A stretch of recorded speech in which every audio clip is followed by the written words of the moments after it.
बिहार में हुए एमएलसी चुनाव में एक बार फिर से एनडीए भारी पड़ी है। बता दें कि बिहार में एमएलसी चुनाव के नतीजे गुरुवार को ही देर शाम आ गए थे। 24 सीटों के इन नतीजों में बिहार में भविष्य के सियासी संकेत भी मिल गए। बिहार एनडीए में बीजेपी ने ज़्यादा सीटें जीतकर बड़े भाई की भूमिका को बरकरार रखा। एनडीए ने बेहतर प्रदर्शन करते हुए 24 में से 14 सीटों पर कब्जा जमाया। आपको बता दें कि 24 सीटों के लिए कुल 187 प्रत्याशियों ने अपनी किस्मत आजमाई थी। बीजेपी 8 सीटों के साथ सबसे आगे रही, जबकि आरजेडी को 6 और जेडीयू को 4 सीटें मिली, जबकि 4 सीटों पर निर्दलीयों ने अपना कब्जा जमाया। विधान परिषद के परिणाम 2024 लोकसभा और बिहार में होने वाले 2025 विधानसभा चुनाव के लिहाज से आरजेडी के लिए बेहतर है। बिहार विधानसभा की सहयोगी रही कांग्रेस ने इस चुनाव में आरजेडी से दूरी बनाकर रखी और कांग्रेस अकेले चुनाव लड़ी। हालांकि कांग्रेस को ज़्यादा नुकसान नहीं हुआ, वो अपनी एक सीट बचाने में कामयाब रही। बिहार विधान परिषद चुनाव में बीजेपी ने सबसे ज़्यादा सीटें जीती हैं।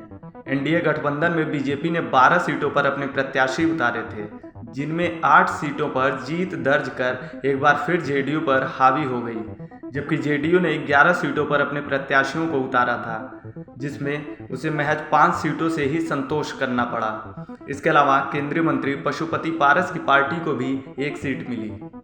इस एमएलसी चुनाव में आरजेडी एक बार फिर से जेडीयू पर भारी पड़ी है। आरजेडी को पिछले चुनाव के मुकाबले 2 सीटें ज़्यादा मिली। पिछले चुनाव में आरजेडी को 4 ही सीटें मिली थी, जबकि इस बार आरजेडी ने 6 सीटों पर जीत दर्ज की है। हालांकि एक सीट पर लेफ्ट भी लड़ी थी, लेकिन लेफ्ट को मुंह की खानी पड़ी। तेजस्वी यादव की अगुवाई में पिछले कुछ साल से आरजेडी लगातार बेहतर प्रदर्शन कर रही है।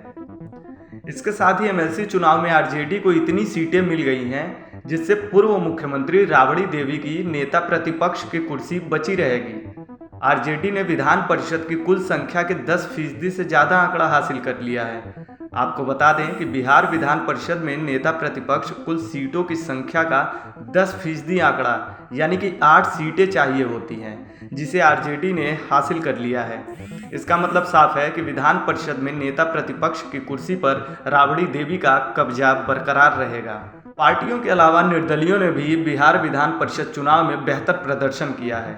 निर्दलीय 7 सीटों पर लड़ाई में थे, जिसमें निर्दलीय जीते या फिर दूसरे नंबर पर रहे। 4 सीटों पर निर्दलीय उम्मीदवारों का कब्जा रहा, तो 2 सीटों पर निर्दलीय उम्मीदवार दूसरे नंबर पर रहे। ये बिहार की राजनीति के लिए बेहतर और सकारात्मक है कि लोगों का भरोसा निर्दलीय उम्मीदवारों पर बढ़ता जा रहा है।